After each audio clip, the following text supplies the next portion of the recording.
Welcome to Songwriter Trysts 2024. I'm your host, Rae Leigh, and this is an intimate podcast that is connecting songwriters from all over the world. Today, we have amazing singer-songwriters, country pop stars Stephanie Beck and Miranda Easten from New Zealand. Music saved my life, and through these conversations, I'm discovering I'm not the only one. And we discuss that in this podcast. This is a safe space to share stories, lessons and emotions, all the great things that build an amazing song and a creative, resilient life. Today, I'm inviting you to connect into the community, get our newsletters, join us on Facebook, come to live songwriting events. We have a songwriting retreat in October this year, and you can become a member online as well as get live pro feedback on songs that you're working on, all through the website songwritertrysts.com. You can even come on the podcast. Sponsorships are also available through Buy Me a Coffee, and we are so grateful to all the sponsors that we've had this year who make this podcast and songwriting community home possible. Thank you, and enjoy meeting these incredible artists from across the pond.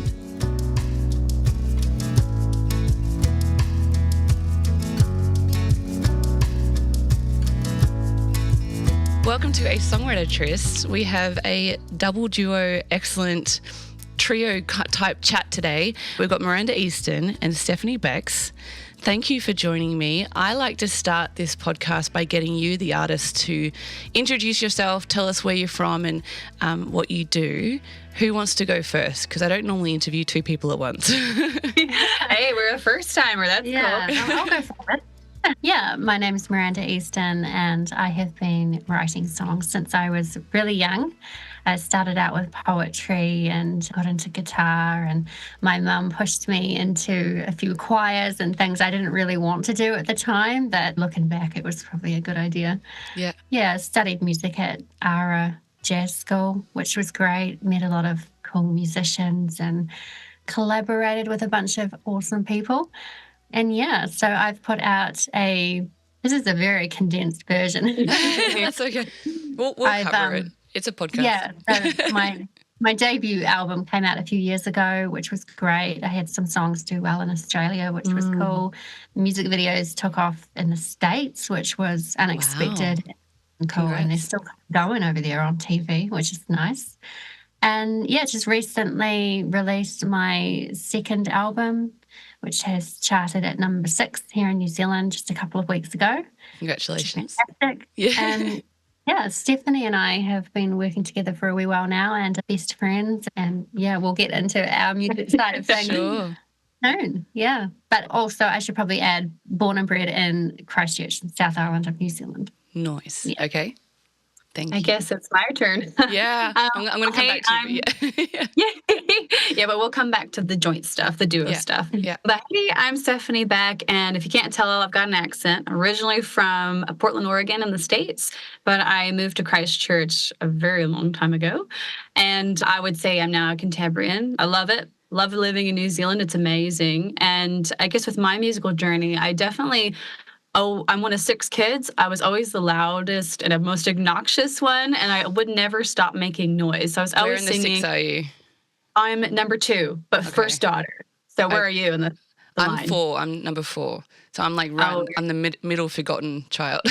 Oh no! Oh my gosh, that breaks my heart. Severe middle child syndrome. My sister, who's number 4, also says the same thing. I always feel so bad when she says it, but being the first daughter, you get to experience everything first. But sometimes it's a little bit more responsibility as well. But higher expectations on the first kids, isn't there? Yep, there is. And it's funny, by the time you get to the 4th one, they're like, oh, the parenting gets really loose. And they don't care at all. They're just surprised that you do anything. They don't have to wait to get a cell phone. Come on. It's not fair, but whatever. But yeah, so I, like Miranda, I did choir quite young. I learned singing at church. And when I was in high school here, actually in Christchurch, I started a rock band with an all-girls rock band. And we were not good. But we tried. And we even did Rock Quest. And it was a good thing to start out. But that's when I really realized I had always written songs. But I realized then that I was a songwriter and as well as a performer, and that I was like, oh, there's something special about this. And then fast forward a couple of years, I won a songwriting competition, and I guess it's my first little big break. And I got to record my song professionally with an Auckland team, and they did a music video, and I was on TV and all that kind of fun stuff. Oh, no. And then from there, I just struggled to find producers who let me have a voice. So, because I was quite young and I wasn't strong enough to stand up for myself at that time. So I started all these projects, but I didn't finish them because slowly but surely my voice drowned it out a little bit. And I didn't feel like it was me anymore. But for me with my music, it's got to be authentic. It's got to be from my heart. It's got to be real. But then I guess fast forward a few years later, I did my first debut album and Blue Eyed Girl. And that project for me was just about building my confidence again and reconnecting with who I am as a songwriter and loving it. And that just, I was like, okay, I can do this and I really want to do this. So that gave me the fuel for the fire to do the project that I just did, Pillars, which I feel with that EP, I feel like I've just arrived. I feel like I know who I am. I know my vocal signature. I'm country pop. I didn't realize I was country for some reason. I don't know. I thought I had to be something else that other people like, oh, you should be like the next Britney Spears. But I was like, oh, she's great. That ain't me. That ain't me at all. Yeah, I think even Britney Spears was really Britney Spears. And which we all know that now, but it's such a journey, and I'm absolutely loving where I am now. Like I said, my new EP Pillars, I wrote all those songs. I worked with an amazing producer who worked jointly with me. Like it was a co-project in a sense of I was not put aside at all. I was completely equal in the process. Who was that? His name is Ben Edwards at the Sitting Room in Middleton, and he's done, I don't know if Tammy Nelson, Marlon Williams, Kate Thompson, a few big names in New Zealand. And yeah, he was just great to work with. And yeah, as Miranda said, my EP also charted at number 6, which is so funny that we were the same numbers. Like, wait, at the same time? At different times. Okay. Just like within weeks of each other, which is so cool because like it was the first time for us both. So, and then, I know. So it's so fun. And now we also have we've got our solo things happening and then also our like Saddle Up Sisters duo stuff going on as well. So there's a lot going on for us. That is so awesome. And I wanted you to shout out to the producer because the story that you said at the beginning about producing and not feeling you had your voice heard and being pushed out of your own musical production is just such a common conversation, which we've had a few times on this. Tell me about that developing and figuring out that you love it and this is what you really want to do, and now you're out there and you've released a couple of albums now. What does it feel like to really be living your dreams and living in your true passion? I think as humans, we're conditioned to never feel like we actually meet the dream. So the good things happen, but we don't notice them without pausing and looking back at where we really came from. I find that when these really great things happen, you charted and someone tells you, or we've got this fantastic festival we've just been booked for, I feel like the elation lasts about 5 minutes and then you're thinking, what's the next thing? Or it's like constantly, it doesn't matter how good something is, you're always looking to the next thing. And I think we can't help that. It's just a thing people do. So for me, I don't feel like, oh, I'm living the dream, it's great. I'm always looking to that next thing. I do pause a lot and look back and think 2 years ago, if I could see this list of things I've achieved, I wouldn't believe it. I'd be like, who did that? I totally agree with that because I think once you've achieved some of those wins, then your mind automatically goes to, okay, now what? How am I going to top this?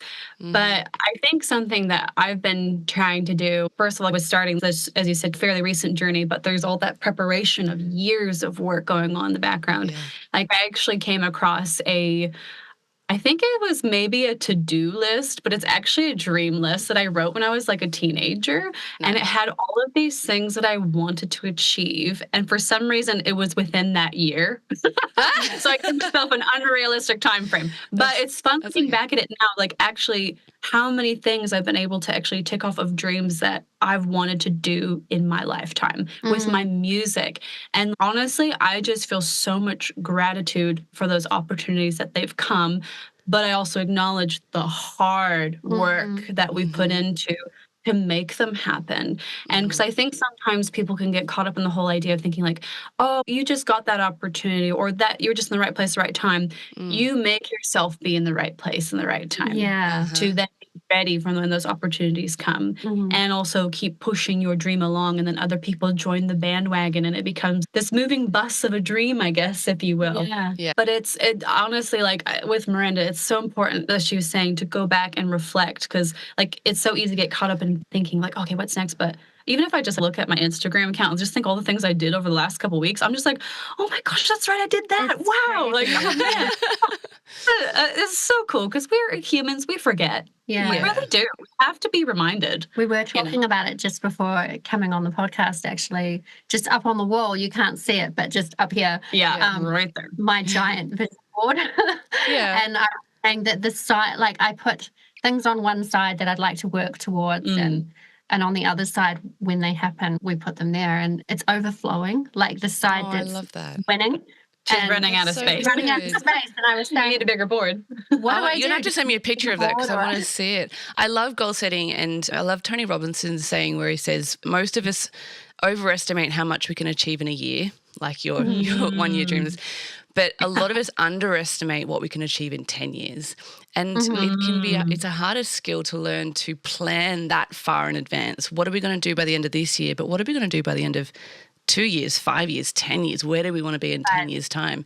And I'm a big self-development person, but I write down every year, at the start of the year, I have a list of what do I want to achieve.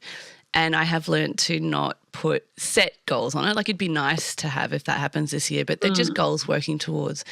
What's that journey been like for you with your goal setting? You got vision boards.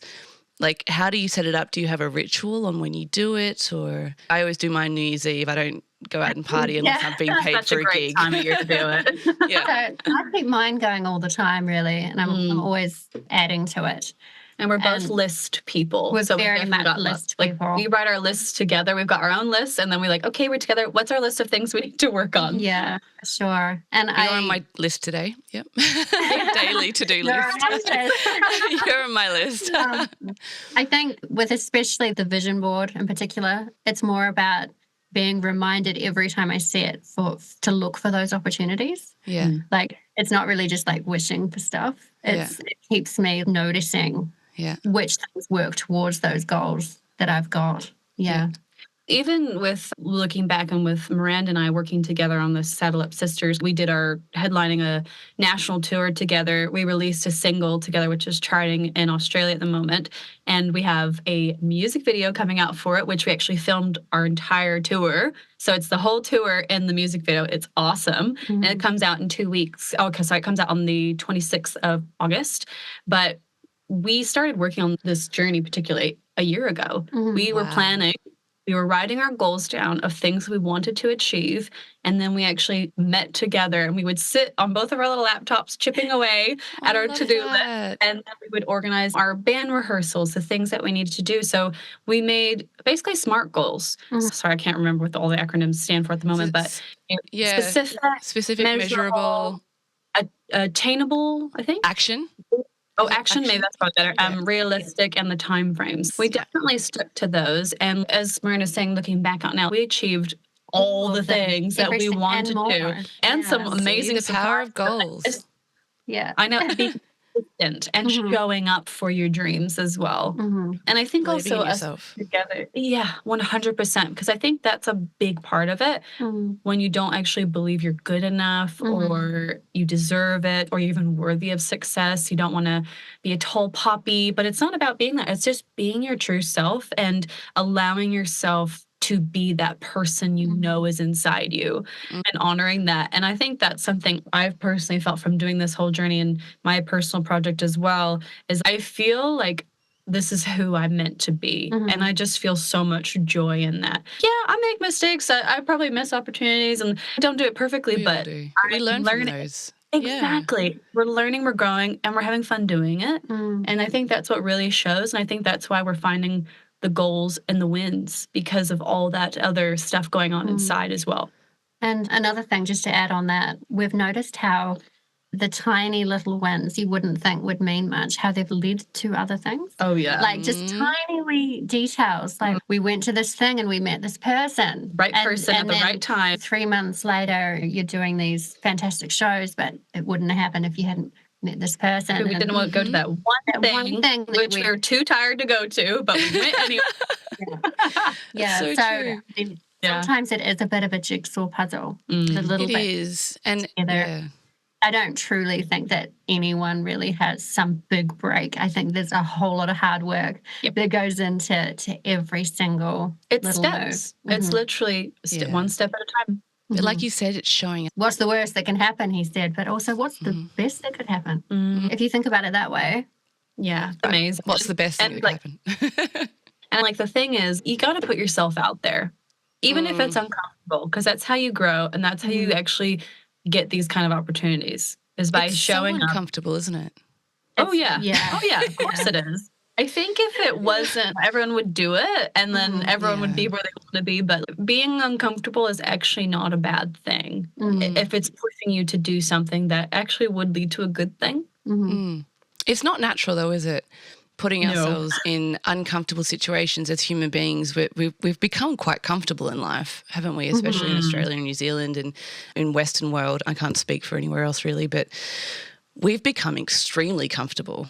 And I don't know if it's actually detrimental to humanity, being too comfortable.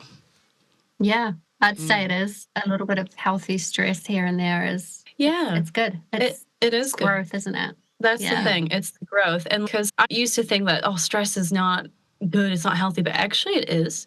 Yeah. It's just when it's prolonged and there's no release of the pressure, of the tension. And that's when it could lead to health complications or some mental health issues and things like that. But I actually find I work really well under pressure when I have deadlines. And when I know she's expecting something from me, I work for it. I'm just like, I can't let Miranda down or I can't let the team down. So it's really motivating. Like, push a little bit more. We actually complement each other pretty well. Yeah. With keeping each other in check. But it's so good. It's not like anyone's, you haven't done this. It's more, hey, where are you at with that? I'm like, getting onto it. And there's a lot of love, respect, and unity in what we're striving to do that we're like, onto it. It's just it's momentum. Yeah, working towards a vision. Yeah. I absolutely love that.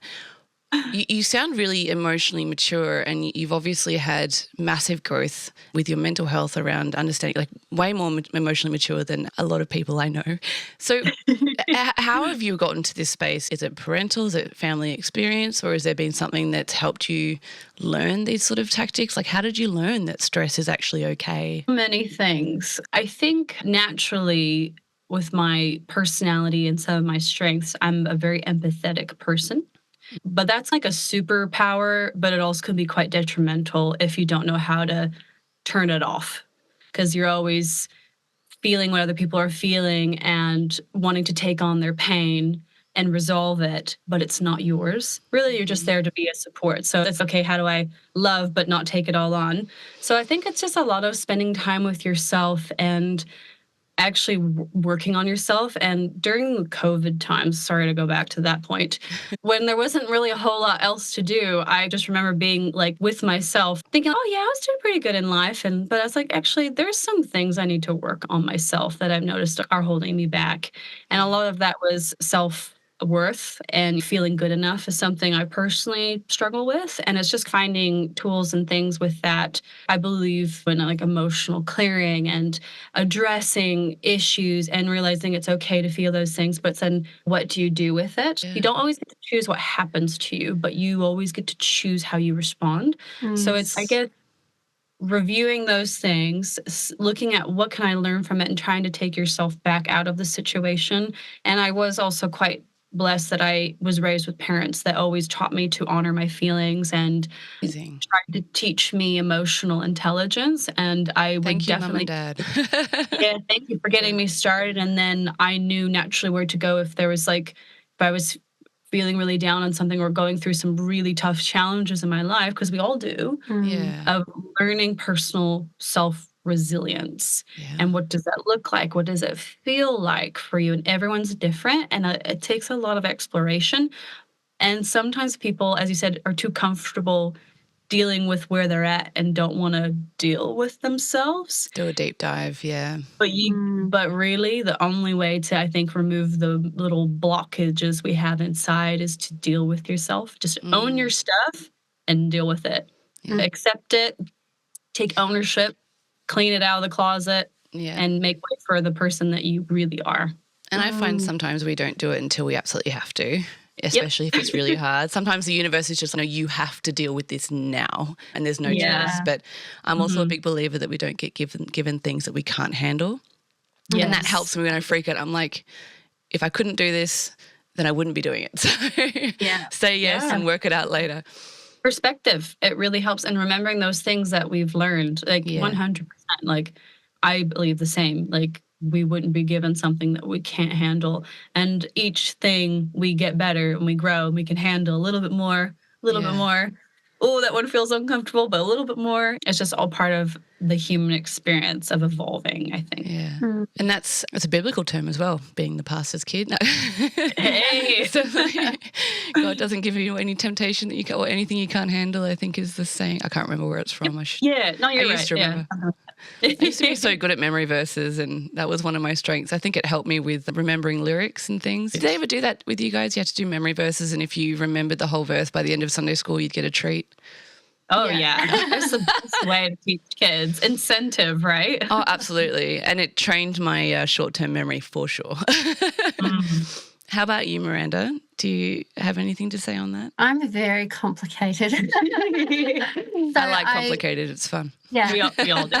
I did not have the perfect childhood. I definitely didn't have super supportive parents. My mum did the best she could with what she had, but it, wasn't ideal. Mm-hmm. So my father left when I was really young, and she was doing the best she could, but struggling a bit. And there was family around, but my family never really talked about their feelings. It wasn't something that you would talk about.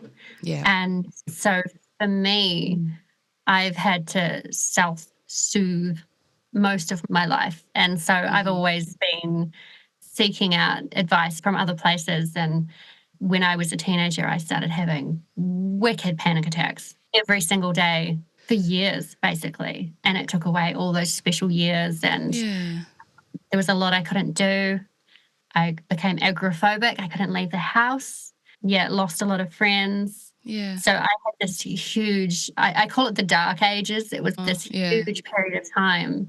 I would say a good maybe almost 15 years of going through that, where I had to rebuild myself from scratch. Well done. That's so courageous. Thank you. It is. Yeah. So it was only really, I would say, maybe the last 8 years or so that I started to really learn who I am, because I didn't know.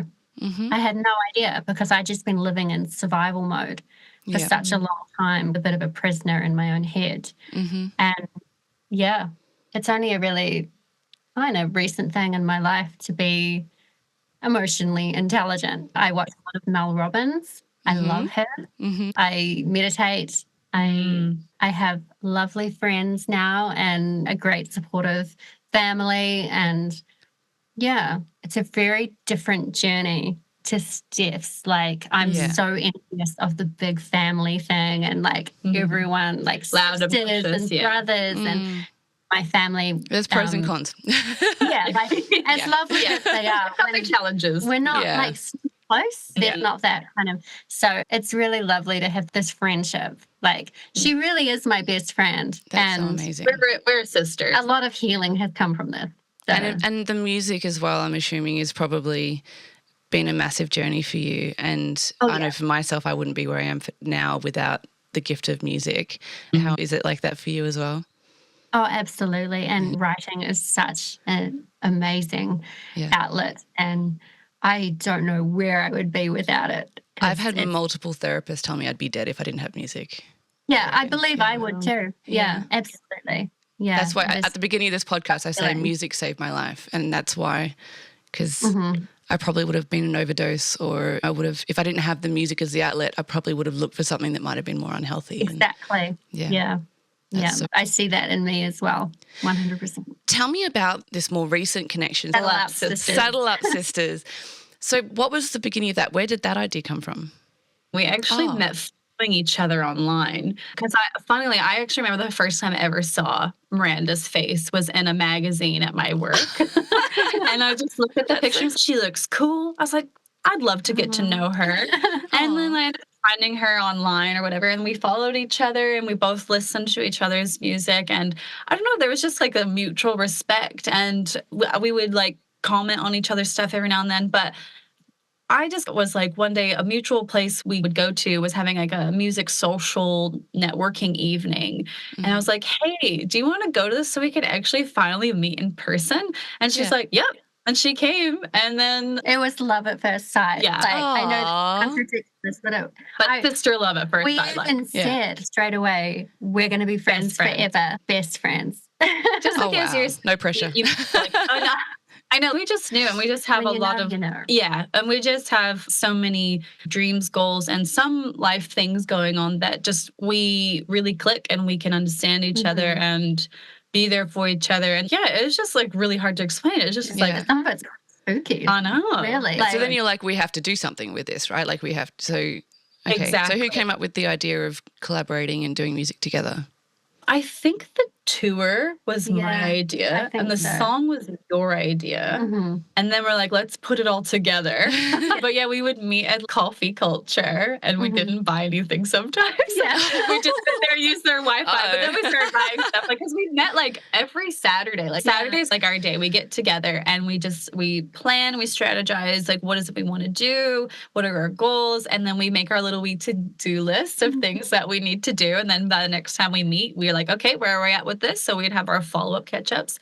And we just knew, hey, like there's these things we can do, and let's just go for it. Let's just do it. We planned and organized a national tour. We got 2 festival slots, which is amazing. And then we also got our CDs into JB Hi-Fi. And end up doing, it was a mini tour inside of our tour where we did an acoustic live performance and CD signing at JB Hi-Fi's in New Zealand. So we did 5 of those. And then we had 5 of our national tour shows. And it just kept growing and evolving. But as you said, we just kept showing up. We're both super dedicated, and we just planned it. And then the song idea came along. So so I was writing and creating some music over in Rockfield Studios in Wales. And that's so cool. And this music just came up, and a chap over there, Chris Childs, big name, tours with the Spice Girls, like cool guy. So cool. Yeah, he and I started working on the song, but it was like super unfinished, and I ended up bringing it back to New Zealand and hanging out with Steph. I just pulled it out and I was like, let's finish this song. Yeah. So we did really quickly too. Very cool. It was a half an hour, yeah. That's so good. We called all the lyrics and we're like, yep, that's it. There's nothing else to do other than sing it and record it. So it was just too quick. Flew up to Auckland, recorded the vocals at Parachute. Yep, Parachute Studios. Wow. And a couple of producers. We had Emily Snape and Greg Haver. And he's amazing. He is the producer for like Melanie C and Kimbra and Upshop. He did Upshop as well, didn't he? Manic Street Preachers, like big name stuff. So it was really cool getting to work with him on this song. It was fun. That was a lot of fun. Let me just ask though, you guys are independent, right? Or do you have record labels and publishers? We're both independent, self-managed artists. Oh, so much work. With publishers. With publishers. So, okay. So publishers, and we do have distributors, but we are our own managers. We call the shots. Yeah. I like it. And it is, I like it. And it is pretty full on, but I actually think it's really important to know the mechanisms of your own business, because music is a business. You are a brand. You are a product. I know people don't like to hear that. But once you get your head around, that's how I think you can make those good decisions and move forward and making all those. But you have the important part, which is the soul of it, which is the music, which is the talent, which is the heart. But you have to have all those other things in place to take it to the world. Yeah, and your art is healing and people need it. And if you're not actually doing the service to the art and putting it out there for people to discover you and the art that you're creating, then it won't get to do the healing power that it can do. Yeah, when you're naturally talented as well, it can be hard to see the value behind something when it can come so easily. Yeah, absolutely. I know what you mean there. 100%. Tell me about what you are doing now. Where are we at right now? What's everyone need to go and listen to or Go on. I know you're doing a lot. We're doing a dance lesson. Yes, we were working on choreography for one of Miranda's music videos. Cool. Yeah, so I've got a music video being filmed in a few days in Auckland, and we're going up to do that together. So it's you're going to be a lot of fun. There's a dance we were sent, by the choreographer, and it's pretty professional. It's quite intense. Are you both dancers? Do you have experience dancing? Steph has more experience than me. I used to be on a hip hop dance team for 4 years, so I love pop, lock, and dropping it. It's so fun to me.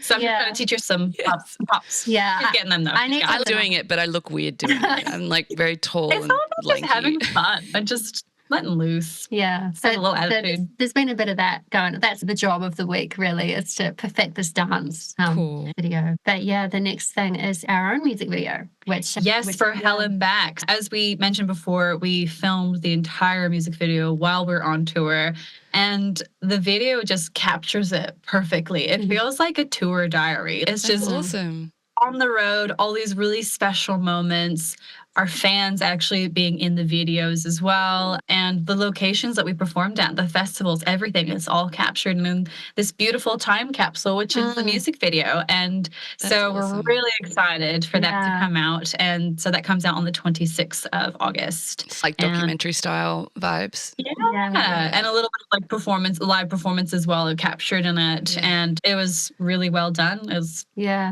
get to the end of it and it's, we did a lot. You're like, wow, that was a whirlwind. Yeah. But it's also like everything we did, it's right there. The notch on your belt. That's so good. Yeah, it's awesome. Yeah, it's going to be really cool. So anyone who came out to the shows will have to look for themselves because they might actually see themselves in the video. For sure. That's cool. When's the video coming out? The 26th of August. So 2 weeks. About 2 weeks. Yeah. We're planning to write some more together as well because we've enjoyed doing songs together. We can't just turn it off. Yeah. So there's going to be a bit of that and new music on the way for sure. Mm-hmm. Cool. Yeah. And any tours or anything like that planned for the near future?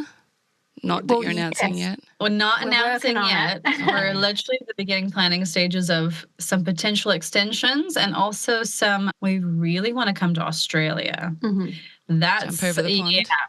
Yes, that's where we really want to come next and come and see the fans over there and just get amongst the music scene over there because you guys have such a thriving culture of music in Australia and country music as well. It's all happening in Australia, so we want to go and be a part of that.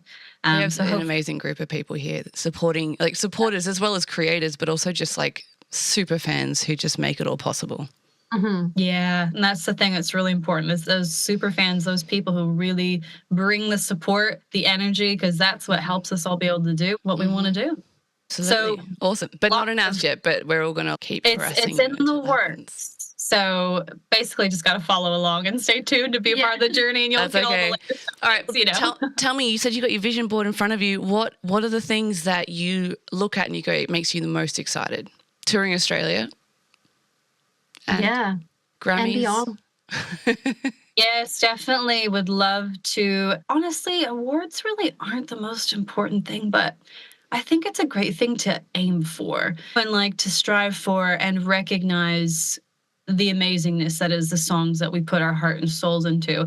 I'd love to aim for an award of some type, just another dream achievement some there. Recognition. Yeah. I mean, as we both were talking that even us being able to chart on the New Zealand top 10 albums, that is such amazing recognition from the New Zealand music industry, which is actually huge because country music hasn't always really been a thing here.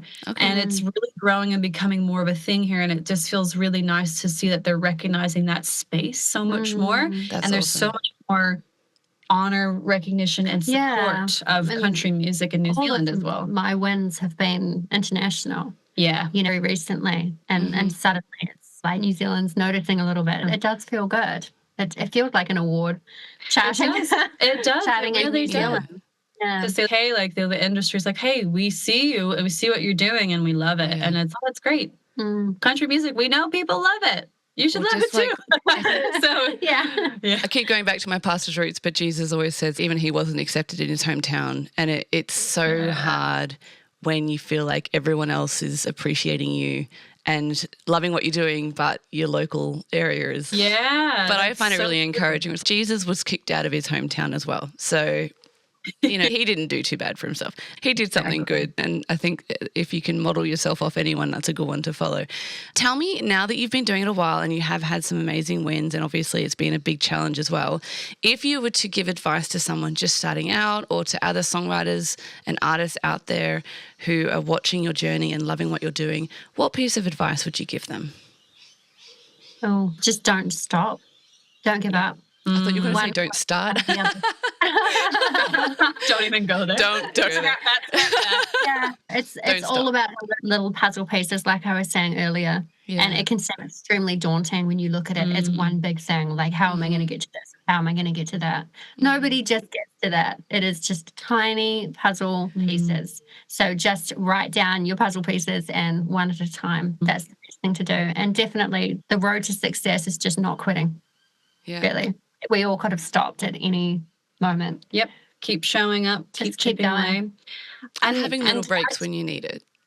Yeah, help, exactly. I know after our tour, we both were like, oh, like, I think it was like 4 weeks. I was like, I felt like I fell off the face of the earth because I just needed time to just chill and recharge. But now I'm like ready to get back into, so ready. But I guess going back to the question you asked, and also adding on to what Miranda said, is realizing that everything is a learning experience, and that every opportunity that you take, you can learn something from it. And it's to build you, to refine you as an artist, to find and discover yourself as well. Because as I said, for myself, for a long time, I had all these voices telling me, oh, you should be pop, you should be this, you should be that. But I never really stopped to think, actually, like, experimenting and feeling, oh, what actually am I? Like, and it takes time to find your vocal sound. Like, I'm totally true, like, heart and soul, it's in there, but I just had to unlock it. And you know, now I just have so much fun playing with, like, I know what my vocal sound is, and I have so much fun playing with it. But you got to take time to discover it, and just be patient. Like, And be evolves, patient with doesn't yourself. Every artist starts as an amateur. And it's worth trying and putting yourself out there, because isn't it exciting if you're like, how far can I actually go with this thing? If just, I would say everything's a learning experience. Be patient as you're finding yourself as an artist, but keep going. And just showing up, trying. But even starting as an amateur or being professional, be as professional as you can, no matter what. Yeah. Yep. I love it. Exactly. When I first started, some people had no idea that I was just starting. And I was like, nope, I've never done this before. And they're just like, whoa. You just got to fake it till you make it a little bit and just get out there. And That's true. That's awesome. And one of my favorite questions to ask everyone is, if you could collaborate with anyone in the world, who would it be and why? We're both going to say Dolly Parton. Oh my gosh. Yes. I'm just so obsessed with her. We both love her so much. One of the songs in my EP Pillars is called What Would Dolly Do?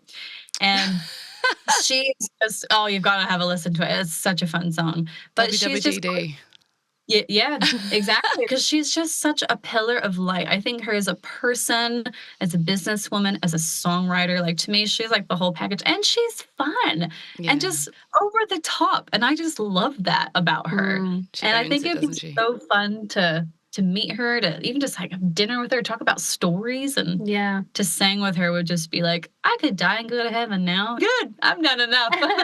You know? I think Neil Young would be a close second. Yeah. I love his lyrics. Awesome. So, touring, you've got new music coming out. How is the best way for people to support you? Is there anything else you would like to share with everyone before we finish up? And thank you so much for your time today. You've been so generous with your wisdom and been so open. I really appreciate it. Well, thank you so for much. having us. Yeah, thank you for having us. We've absolutely loved it. It's so great to have a mindful host and such wonderful questions that we think are actually real topics, real good stuff for people to hear and to know. I guess probably the best thing is to just, if people keep following along on our journey and following us on social medias, we're on everything, listening to our music. As we said, we'd love to come over to Australia. If anyone's got any opportunities or shows they'd love us to come around to, just give us a holler. We'd love to hear from you. And that's probably it that I can say. Anything from you? Yeah, I think that covers everything. Yeah. We are on Awesome. everything. I'll put the links in the description. Apple, I'll put all your exactly. links and websites and socials. All of that will be in the description of this podcast. And there will be a blog on the website, songwritertrysts.com.au, with this podcast, but it'll also have a little blurb and the transcript and all of your links. So it'll be really easy for people to go and follow you, listen to you, find out when you're in Australia, and just support you as much as possible. And yeah, I'm just cheering for you, absolutely. So hopefully we'll get you over here as soon as possible. Thank you so much. Thank you so much. It's been an absolute pleasure. Really appreciate your time. You too.